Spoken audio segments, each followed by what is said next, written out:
Éxodo 26.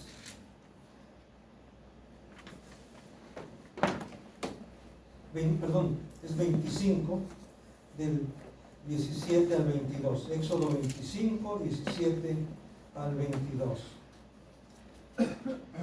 Y harás un propiciatorio de oro fino, cuya longitud será de 2 codos y medio, y su anchura de codo y medio. Harás también 2 querubines de oro, labrados a martillo, los harás en los 2 extremos del propiciatorio. Harás pues un querubín en un extremo y un querubín en el otro extremo. De una pieza con el propiciatorio harás los querubines en sus 2 extremos. Y los querubines extenderán por encima las alas, cubriendo con sus alas el propiciatorio, sus rostros el uno enfrente del otro, mirando al propiciatorio los rostros de los querubines. Y pondrás el propiciatorio encima del arca, y en el arca pondrás el testimonio que yo te daré. Y de allí me declararé a ti, y hablaré contigo de sobre el propiciatorio, de entre los 2 querubines que están sobre el arca del testimonio, todo lo que yo te mandare para los hijos de Israel. Amén. Vamos a orar. Padre, cuando abrimos tu palabra, podemos decir que entramos a tu presencia misma y podemos escuchar tu voz a través de este libro, a través de las Sagradas Escrituras. Y nos sentimos honrados, nos sentimos privilegiados, pero a la vez, Señor, también sentimos esa responsabilidad de aprender a escuchar, de mantener abierto nuestro oído, y no solamente nuestro oído, sino sobre todo nuestra mente y nuestro corazón, para poder escuchar con atención tu palabra, y no solamente ser oidores de ella, sino hacedores de ella, como también tú mismo lo dices en tu palabra. Por eso en esta hora te rogamos que tu Espíritu Santo sea quien nos guíe en la meditación de tu palabra, y que podamos ver con claridad, con nitidez, esa voluntad tuya, para que de esa manera, Señor, podamos vivir conforme a ella. Gracias por tu palabra, gracias por tu Espíritu Santo que enviaste a nuestros corazones y que constantemente nos está reafirmando, nos está dando testimonio a nuestro espíritu de que somos tus hijos, si estamos en ti, si permanecemos en tu Hijo Jesucristo. Gracias te damos en el nombre de Jesús. Amén. Amén. Pueden los que se hayan puesto de pie, sentarse, y gracias damos también por la vida de aquellos que están siguiendo esta transmisión. Consideramos que es un medio por el cual también ustedes están conociendo de Dios, y también la invitación y la exhortación es de que sean hacedores de la palabra, que sean obedientes a la palabra, porque el Señor Jesús le decía a sus discípulos que si le amaban tenían que guardar sus mandamientos, y podemos decir que si amamos a Dios tenemos que guardar sus mandamientos, tenemos que obedecerle. Él debe tener un lugar importante en nuestra vida. Él quiere tener el primer lugar, Él quiere ser la prioridad en nuestra vida, pero mientras no logramos ese punto, pues tenemos que estar luchando y esforzándonos para que llegue el momento, como dice el apóstol Pablo, hasta que todos lleguemos a la unidad de la fe, al conocimiento del Hijo de Dios, a un varón perfecto, dice, a la estatura de la plenitud de Cristo. Tenemos que esforzarnos, es todo un proceso desde que el Señor nos alcanzó, desde que el Señor nos adoptó como sus hijos. Tenemos que vivir a la altura, como dice la misma Escritura, andar como es digno de la vocación con que fuimos llamados. Si Dios es nuestro Padre, si nuestro Señor Jesucristo es nuestro Rey, entonces debemos de vivir como tales, como hijos de Dios, como súbditos del reino de Cristo, como siervos de Cristo. Y hoy vamos pues a complementar la enseñanza sobre lo que significaba el arca del pacto, el arca de la alianza. Y ya les decía hace 8 días que incluso se llegó a considerar el arca como un arma, como un objeto que tenía poder en sí mismo y que podía destruir, si alguien la poseía, podía destruir a los enemigos. Y por eso aún a principios del siglo o a mediados del siglo XX hubo una búsqueda muy fuerte acerca del arca, y por supuesto consideramos que no ha sido hallada, no ha sido encontrada. Y vamos a ver ahora qué es el propiciatorio, qué era el propiciatorio. Ahí ya leímos en Éxodo 25 del 17 al 22 que era la tapa del arca, pero estaba hecha de oro macizo, y también los querubines hechos de oro macizo. ¿Y por qué decimos, por qué el oro puro? Porque en el arca, también mencionábamos anteriormente, que de alguna forma era un tipo de Cristo, porque realmente el que logra la propiciación por nuestros pecados, el perdón de nuestros pecados, es Cristo. Y aquí nada más entre paréntesis, hermano, no quiero abundar, pero hay quienes han interpretado y dicen que el arca era un tipo de María, y dicen que realmente María, la madre de Jesús, es el arca, y citan a un Apocalipsis y varios otros textos donde dice que Juan ve el cielo abierto y el arca de Dios allá en el cielo, y ellos dicen que lo que Juan está viendo es a María, quien es el arca del pacto, el arca de la alianza. Lo menciono nomás para que ustedes sepan, y leí un artículo relacionado con esto de un doctor en derecho canónico. Habla sobre esto, ¿verdad? De María como el arca. No cabe duda que muchas veces nuestra predisposición para interpretar las Escrituras determina nuestras conclusiones a las que llegamos.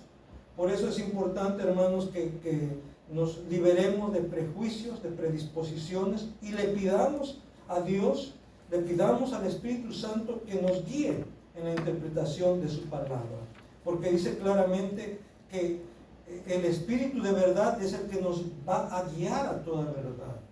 Y también dice claramente la Escritura que el hombre natural no percibe las cosas del Espíritu, porque estas cosas del Espíritu, en este caso el contenido de la Escritura, tiene que ser interpretado de una manera espiritual. Y cuando hablamos de manera espiritual, estamos diciendo que debemos ser guiados por el Espíritu de Dios, por el Espíritu Santo. Por eso siempre es importante que antes de abrir la Escritura, oremos a Dios para que Él nos ayude, para que Él nos guíe en su interpretación. Y bueno, podemos decir que el propiciatorio era el objeto o lugar más importante de todo el complejo que constituía el tabernáculo. Incluso el tabernáculo tenía como propósito servirle de casa o protección. Pues el Señor mismo le dijo a Moisés ahí en Éxodo 25, 22, y de allí, está hablando del propiciatorio. Ahí en su boletín viene una ilustración más o menos de cómo pudo haber sido eso, el propiciatorio. Dice, desde allí me declararé a ti, y de allí, dice Dios, me declararé a ti y hablaré contigo de sobre el propiciatorio, de entre los dos querubines que están sobre el arca del testimonio, todo lo que yo te mandare para los hijos de Israel.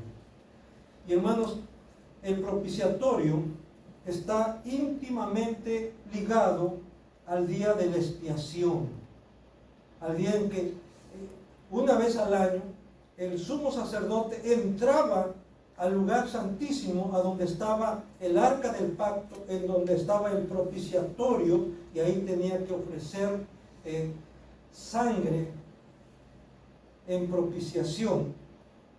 Esto quiere decir para redimir los pecados del pueblo. Primeramente sus pecados, tenía que ofrecer un sacrificio por sus pecados y luego entrar al propiciatorio para pedir a Dios que fuese propicio a su pueblo, propicio a él y propicio a su pueblo. Vamos a buscar en la escritura allá en Levítico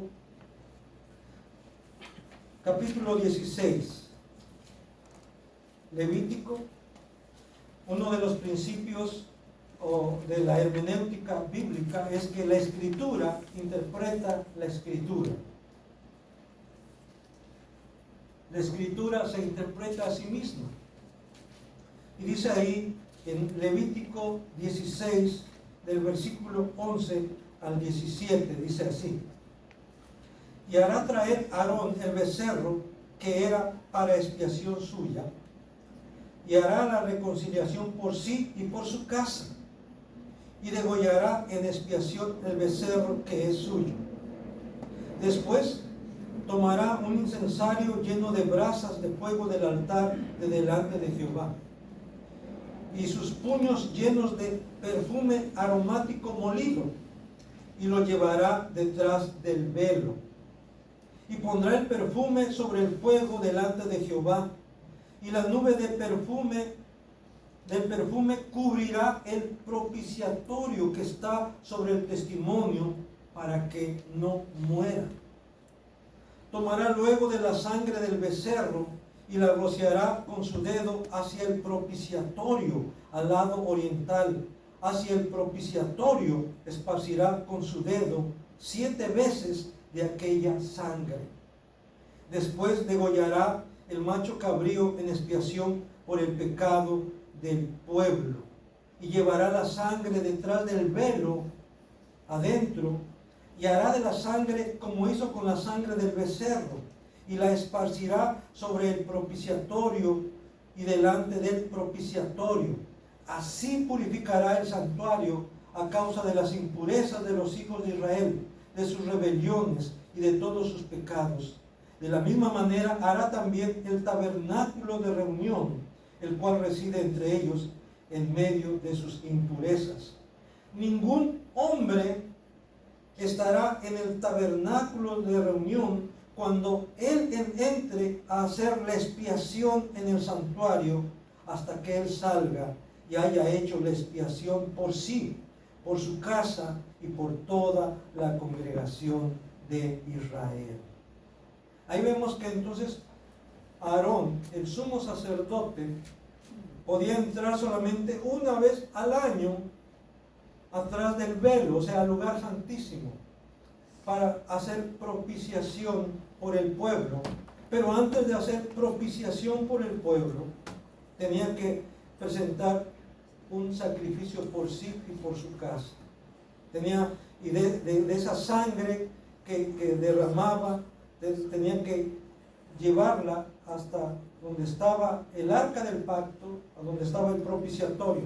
Pero se dan cuenta, llama la atención algo, que antes de eso tenía que entrar con incienso, un incienso especial. Solamente se utilizaba ahí en el santuario. Nadie más podía hacer un perfume igual a ese, un incienso igual a ese. Era exclusivo para ofrecerlo a Dios. Y quien, aún en la Biblia dice que quien quisiera hacer un incienso o un perfume similar a ese, tenía que ser cortado del pueblo, porque era algo exclusivo para Dios, porque Dios mismo dio las indicaciones cómo quería el incienso, que contuviese el incienso, ese perfume que se ofrecía delante de Dios. Y dice que tenía que la nube, o sea, lo que saliera de la quema de ese incienso, tenía que cubrir el propiciatorio. En otras palabras, tenía que cubrir el arca del pacto. Y esto, hermano, nos indica que ni aún esa arca que representaba la presencia de Dios podía ser vista, así como se dice, directamente. Porque dice, hasta que cubra el propiciatorio, es que Aarón podrá acercarse, el sumo sacerdote podrá acercarse, porque si no se ha cubierto el propiciatorio con esa nube de incienso, puede morir.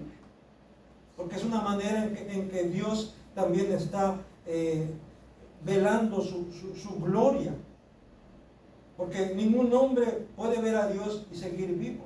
Moisés no pudo ver a Dios directamente. Elías no pudo ver a Dios directamente.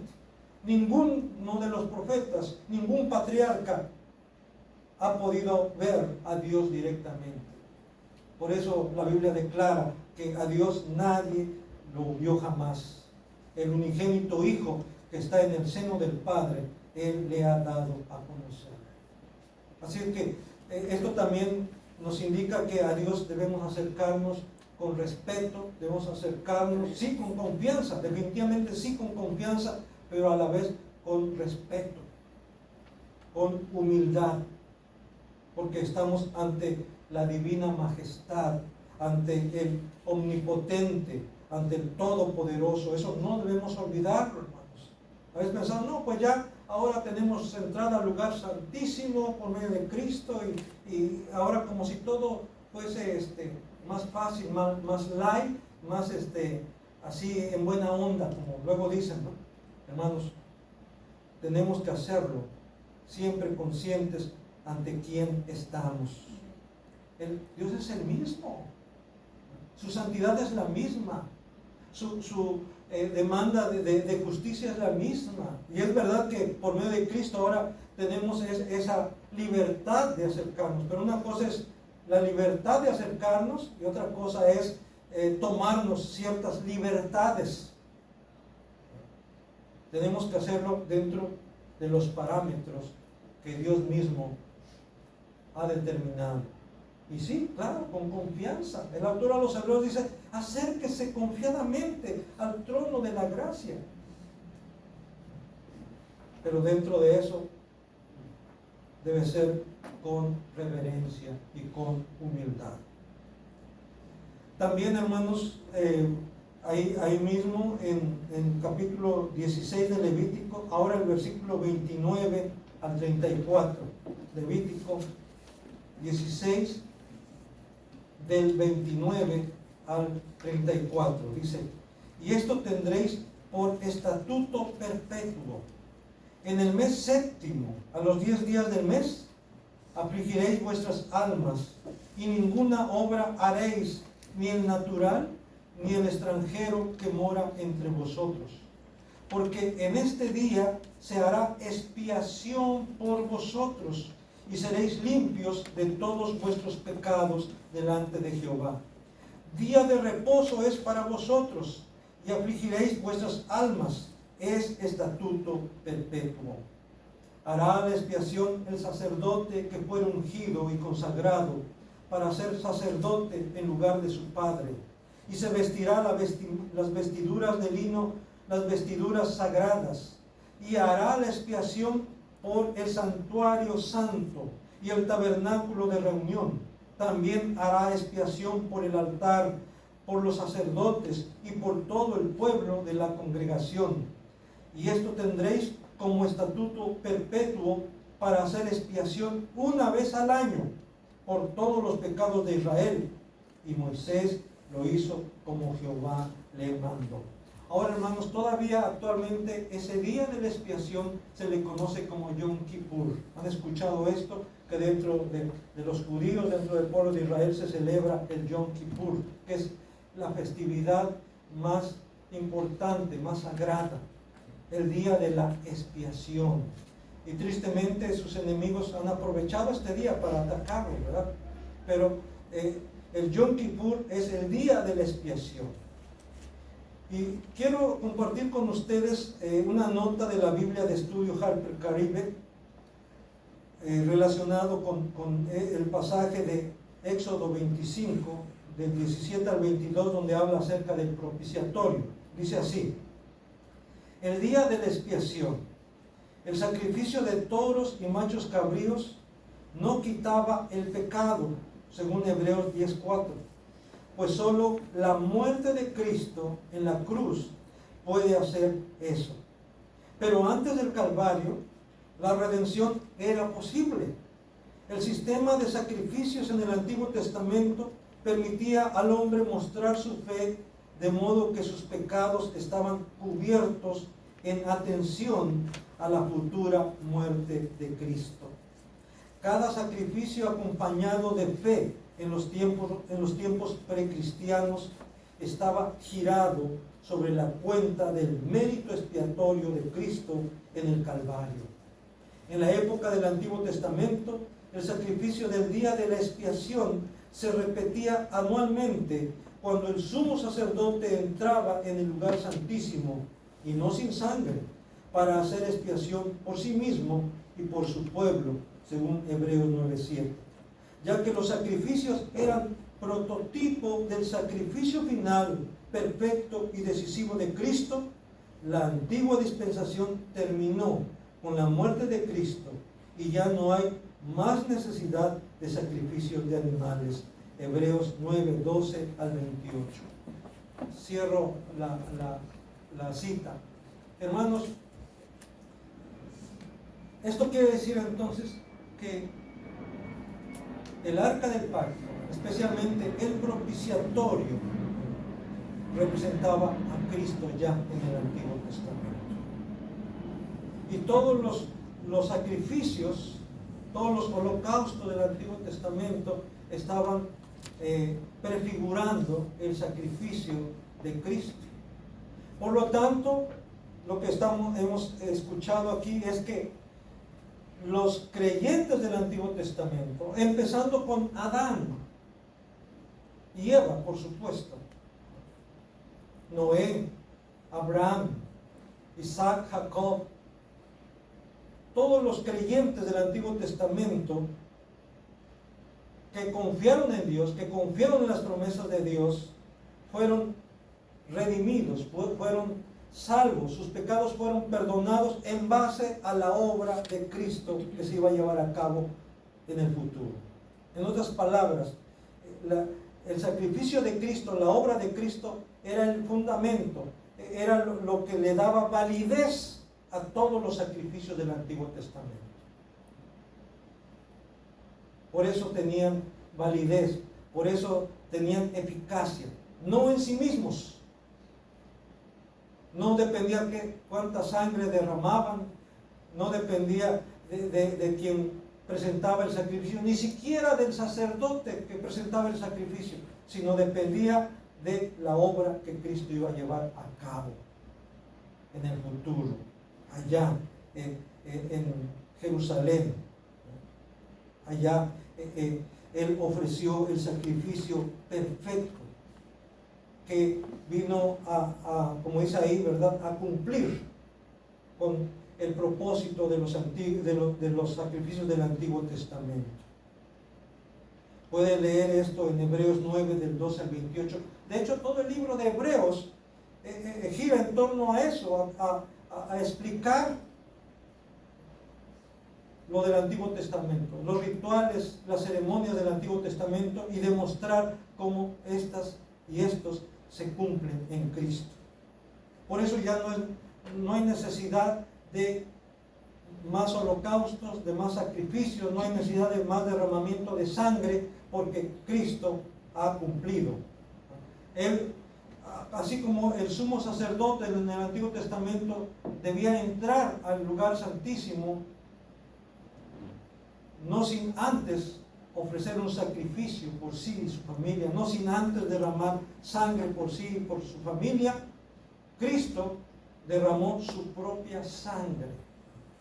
Cristo se ofreció a sí mismo como el sacrificio, como el Cordero de Dios que quita el pecado del mundo, que no solo cubre, los sacrificios del Antiguo Testamento solo cubrían el pecado, pero es Cristo quien no solo cubre, sino quita el pecado, nos limpia de toda maldad, como dice en su palabra. La palabra hebrea, kiper, aquí voy a citar a Luis Berkhoff en su teología sistemática. Hoy en la mañana en la escuela dominical estábamos viendo acerca del ordo salutis, u orden de salvación, en base a la escritura, ¿verdad? ¿Cuál es el orden lógico en que cómo Dios actúa? Y esto no basado en conclusiones nuestras, sino en la palabra de Dios mismo. Bueno, citando a Luis Berkhoff en su teología sistemática, hablando sobre la naturaleza de la expiación, dice lo siguiente: la palabra hebrea kiper, piel, literalmente kiper es piel, expresa la idea de la expiación por el pecado, valiéndose de la idea de cubrir el pecado o al pecador. La sangre de los sacrificios se interpone entre Dios y el pecador, y en vista de ella, la ira de Dios se aparta. Por tanto, tiene el efecto de apartar la ira de Dios de sobre el pecador. En la Septuaginta y en el Nuevo Testamento, los términos hilaskomai y hilasmos son palabras griegas, se usan en el sentido de hacer propicio o de un aplacamiento de la ira de Dios. Cierro la cita. Esto, hermanos, quiere decir que la palabra propiciación viene del hebreo kippur, de ahí viene kippur, hacer propicio o aplacar la ira de Dios. Y llama la atención, hermanos, que kippur literalmente es piel. Y cuando yo estaba preparando este tema para compartirlo, se me vino a la mente precisamente lo que sucedió después de que Adán y Eva pecaron. Recuerden, la sentencia de Dios era que si comían del árbol prohibido, del fruto del árbol prohibido, iban a morir. Ellos comieron y deberían de morir. Pero Dios, en su gracia y en su misericordia, prolongó su existencia, prolongó su vida. Pero no nada más pasó por alto. Decía, ok, está bien, les dije que iban a morir, pero ya lo pensé mejor y pues les voy a dar chance. No los voy a hacer morir, no los voy a matar. No, Dios hizo algo al respecto. Ellos, ¿qué hicieron cuando se dieron cuenta que estaban desnudos? Dice que tomaron hojas de higuera y se hicieron delantales. Ya una vez hablé sobre esto. Delantales es nomás, como lo dice, delantal, cubrir delante nada más. Diríamos nosotros, sus genitales. Eva, sus genitales; Adán, sus genitales. Nada más delantales. Pero, ¿qué hace Dios? Dice allá, vamos a buscar allá, en el libro de Génesis, en el capítulo 3.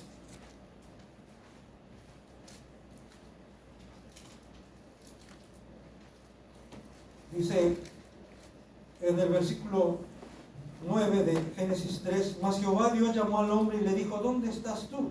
Y él respondió, oí tu voz en el huerto y tuve miedo porque estaba desnudo y me escondí. Y Dios le dijo, ¿quién te enseñó que estabas desnudo? ¿Has comido del árbol de que yo te mandé no comieses? Y el hombre respondió, la mujer que me diste por compañera me dio del árbol y yo comí. Entonces Dios dijo a la mujer, ¿qué es lo que has hecho? Y dijo a la mujer, la serpiente me engañó y comí. Bueno, sigamos más adelante. Dice en el versículo 17, y el hombre dijo, por cuanto obedeciste a la voz de tu mujer y comiste del árbol de que te mandé diciendo, no comerás de él, maldita será la tierra por tu causa, con dolor comerás de ella todos los días de tu vida. Espinos y cardos te producirá, y comerás plantas del campo. Con el sudor de tu rostro comerás el pan hasta que vuelvas a la tierra, porque de ella fuiste tomado, pues polvo eres, y al polvo volverás. y llamó a Adán el nombre de su mujer Eva, por cuanto ella era madre de todos los vivientes. Versículo 21. Y Jehová Dios hizo al hombre y a su mujer túnicas de pieles y los vistió. ¿Túnicas de qué? De pieles. De piel. Entonces, para que Dios pudiese cubrir a Adán y Eva con pieles, Dios mismo tuvo que sacrificar animales para tomar sus pieles, para cubrir a Adán y a Eva, para cubrir a esos pecadores, Adán y Eva. Tuvo que haber derramamiento de sangre. El primero que derramó sangre allá en los inicios, allá en el huerto del Edén, fue Dios mismo. Porque Dios mismo había establecido que sin derramamiento de sangre no se hace remisión de pecados. No hay perdón de pecados sin derramamiento de sangre. Y por eso, hermanos, Dios estableció, Dios mismo hizo que se construyera ese lugar de propiciación, el propiciatorio, ahí sobre el arca del pacto, para que el sumo sacerdote una vez al año pudiera entrar para hacer propiciación por sus pecados y por los del pueblo. Y tenía que entrar con sangre, porque sin derramamiento de sangre no se hace remisión de pecados. Sin derramamiento no hay propiciación. Sin sangre no hay aplazamiento de la ira de Dios, no hay aplacamiento de la ira de Dios, porque Dios es justo, porque Dios es santo y Él no pasa por alto el pecado. Y por eso, precisamente, hermanos, por eso cargó nuestro pecado sobre su propio Hijo Jesucristo. Mas Él herido fue por nuestras rebeliones, molido por nuestros pecados. El castigo de nuestra paz fue sobre Él, y por su llaga fuimos nosotros curados. Porque sin derramamiento de sangre no hay remisión de pecado. Podemos concluir entonces, hermanos, que considerando lo que vimos hace 8 días, tal vez le va a sonar como repetitivo, pero es importante que entendamos esto, que tengamos claro esto. Dios, por medio del arca, le estaba recordando continuamente a su pueblo que en él tenían ¿qué? Dirección a través de las tablas de la ley, provisión a través del maná, protección por medio de la vara de Aarón que reverdeció, o sea, protección en el sentido de que Dios defiende nuestros derechos, no tenemos que defenderlos nosotros, Él los defiende, y sobre todo redención.